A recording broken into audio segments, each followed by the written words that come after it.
गुरुं गणपतिं दुर्गां भास्करं शिवामच्युतं ब्रह्माणां गिरिजां लक्ष्मीं वाणीं वन्दे विभूतये। श्री विराट पुरुषा चैनल में आप सभी को स्वागत है। अणु रेणु तृणकाष्ठ में भगवान का अस्तित्व जानकर और भगवान की लीलाओं की कथाएं सुनकर आनंद पाने के लिए हमारा विराट पुरुष चैनल को सब्सक्राइब करें, लाइक करें और शेयर करें।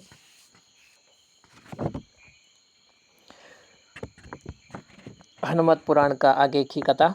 सर्वथा निष्काम सूर्यदेव ने उत्तर दिया, मुझे तो कुछ नहीं चाहिए, किंतु यदि तुम मेरे अंश से उत्पन्न कपिराज वाली के छोटी भाई सुग्रीव की रक्षा का वचन दे सके तो मुझे प्रसन्नता होगी। आज्ञा शिरादारी है। अनिलात्मज ने गुरु के सम्मुख प्रतिज्ञा की, मेरे रहते सुग्रीव का बाल भी भांका नहीं तो सकेगा। मैं प्रतिज्ञा करता हूँ, तुम्हारा सर्वविधि मंगल हो। भगवान सूर्यदेव ने आशीर्वाद दिया और केसरी किशोर गुरुदेव के चरणों में पुनः साष्टांग लेट गए। परम विद्वान पवन कुमार ने गंधमादन पर लौटकर अपने माता पिता के चरणों पर मस्तक रखा। माता पिता के हर्ष की सीमा न थी। उस दिन उनके यहाँ ऐसा अद्भुत उत्सव मनाया गया कि गंधमादन पर हर्ष और उल्लास के समारोह का इतना सुंदर और विशद आयोजन इसके पूर्व कभी किसी ने देखा नहीं था। संपूर्ण खपी समुदाय आनंद विभोर हो गया। सबने प्राण प्रिय अंजनानंदन को अपने अंतर्हृदय का आशीर्वाद प्रदान किया। शिशु श्री राम के साथ कर्पूर गौर शिव और नीलकंठेश्वर श्री राम में अनन्य प्रीति है। सच तो यह है कि भगवान श्री राम और महेश्वर तत्वतः एक ही हैं, इनमें भेद नहीं।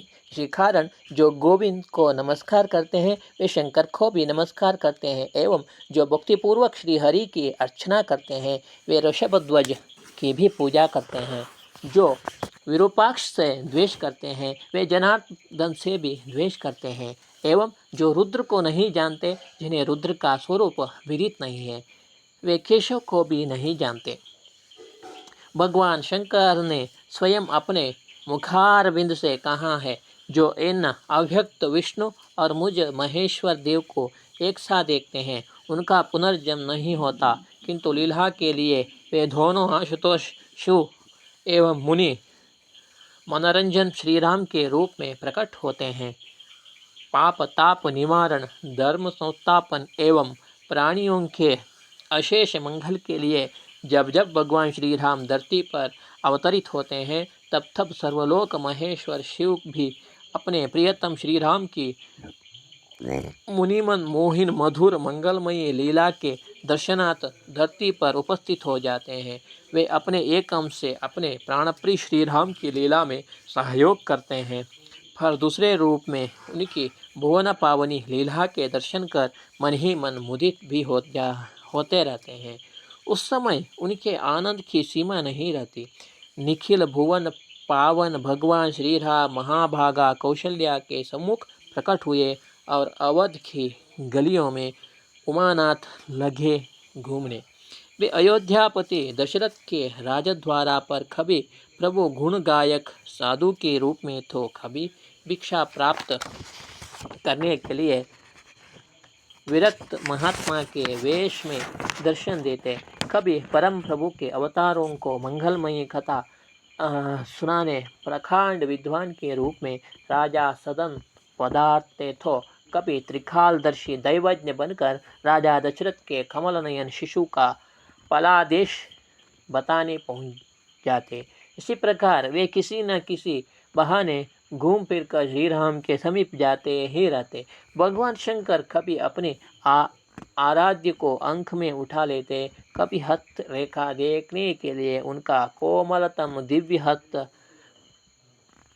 पदम सहलाते और कभी अपने जटाओं से उनके नन्हे नन्हे कमल सरीखे लाल लाल तलवे झड़ते तो कभी उन देव दुर्लभ सुखोमल अरुणोत्फल चरणों को अपने नेत्रों से स्पर्श कर परमानंद में निमग्न हो जाते। धीरे धीरे कौशल्यानंदन राजद्वारा थक आने लगे। एक बार की भांति पार्वती वल्लभ मधारी के वेश में ढमरू बजाते राजा द्वारा पर उपस्थित हुए। उनके साथ नाचने वाला एक अत्यंत सुंदर बंदर था। मधारी के साथ अवध के बालकों का समुदाय लगा हुआ था। मधारी राजभवन पर जाकर डमरू बजने लगा और कुछ ही देर में श्री राम सहित चारों भाई राजद्वारा पर आ पहुँचे। मधारी ने डमरू बजाया और बंदर ने दोनों हाथ जोड़ लिया। भ्राताओं सहित राघवेंद्र हंस पड़े। मदारी जैसे निहाला हो गया, उसका डमरू और जोर से बजा। बंदर ने नाचना आरंभ किया। वह टुमक टुमक कर नाचने लगा। भगवान ऋषभध्वज अपने एक अंश से अपने प्राणाराध्य के सम्मुख नाच रहे थे और अपने दूसरे अंश से स्वयं ही नचा रहे थे। नाचने और नचाने वाले आप ही थे। श्री राम चरणानुरागी पार्वती वल्लभ और बंदर के नाच से मुग्ध होकर बार बार थाली बजाने वाले थे। संपूर्ण सृष्टि को नट मरकट की भांति नचाने वाले अखिल भुवनपति कौशल्या कुमार भगवान श्री राम। अंत में भगवान श्री राम प्रसन्न हो गए और मचल उठे, मुझे यह बंदर चाहिए। चक्रवर्ती सम्राट दशरथ के ज्येष्ठ पुत्र श्री राम की कामना कैसे अपूर्ण रहती। मधारी बंदर का मूल्य चाहे जो ले, पर बंदर तो कौशल्या किशोर के पास ही रहेगा। मधारी को भी तो यही अभिष्ट था। इसी उद्देश्य में अपने प्रभु के चरणों में समर्पित होने के लिए ही तो वह राजद्वार पर आया था। नवनीरद वपु श्री राम ने अपने कर कमलों से बंदर को ग्रहण किया तो युग युग की लालसा पूर्ण हुई। बंदर की वह नाच उठा, थिरक थिरक कर नाचने लगा। अब तक भोलेनाथ बंदर के रूप में अपने को नचा रहे थे, अब वे स्वयं नाच रहे थे और उन्हें नचाने वाले ये मुनि मनमानस मराल दशरथ कुमार। बंदर के सुख सौभाग्य और आनंद ही सीमा न थी। यह विविध प्रकार के मनमोहक हाव भाव प्रदर्शित करता हुआ अपने आराध्य के सम्मुख नृत्य करने में तन्मय था। इधर मदारी अदृश्य हो गया।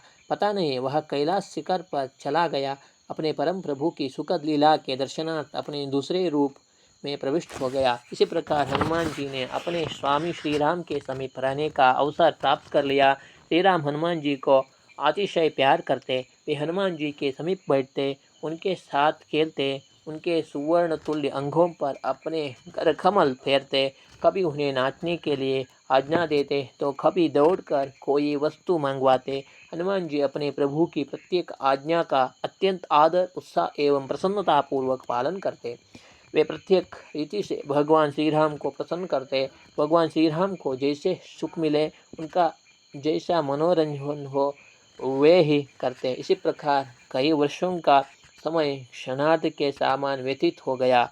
महर्षि विश्वामित्र अयोध्या पधारे और जब उनके साथ श्री राम के जाने का अवसर आया तो उन्होंने हनुमान जी को एकांत में बुलाकर कहा, मेरे अंतरंग सखा हनुमान, मेरे धराधाम पर अवतरित होने का प्रमुख कार्य अब प्रारंभ होने वाला है। लंकाधिपति रावण की अनीति एवं अनाचार से पृथ्वी विकल हो उठी है। अब मैं उसका वध कर पृथ्वी पर धर्म की स्थापना करूँगा। मेरे इस कार्य में तुम्हारी सहायता अपेक्षित होगी। दशानन में महाबली वाली को अपने साथ मिला रखा है और यह अपने अनुज सुग्रीव के रक्त का प्यासा है। भयाक्रांत सुग्रीव ऋष्यमुख पर्वत पर निवास कर रहे हैं, अतः तुम ऋष्यमुख पर्वत पर जाकर सुग्रीव से मैत्री कर लो। मैं अपनी पड़ोस में बसने वाले मारीच, सुबाह और ताड़का का उद्धार कर कुछ ही दिनों दंडकारण्य में खरभूषण, त्रिशिरा और शूर्पणखा जैसे भयानक कंटों को दूर करता हुआ ऋष्यमुख की ओर आऊँगा। वहाँ तुम मुझसे सुग्रीव की मैत्री स्थापित करवा कर वानर भालवों के द्वारा मेरे अवतार्य कार्य में सहायता करना। हनुमान जी अपने प्रभु से पृथक होना नहीं चाहते थे, किंतु प्रभु की आज्ञा का पालन ही उनके लिए सर्वोपरि कर्तव्य था। उन्होंने अपने प्राणाराध्य के चरणों में प्रणाम किया और उनके मंगलमय कल्याणमय मधुर नामों का मन ही मन जप करते हुए ऋष्यमुख के लिए प्रस्थित हो गए।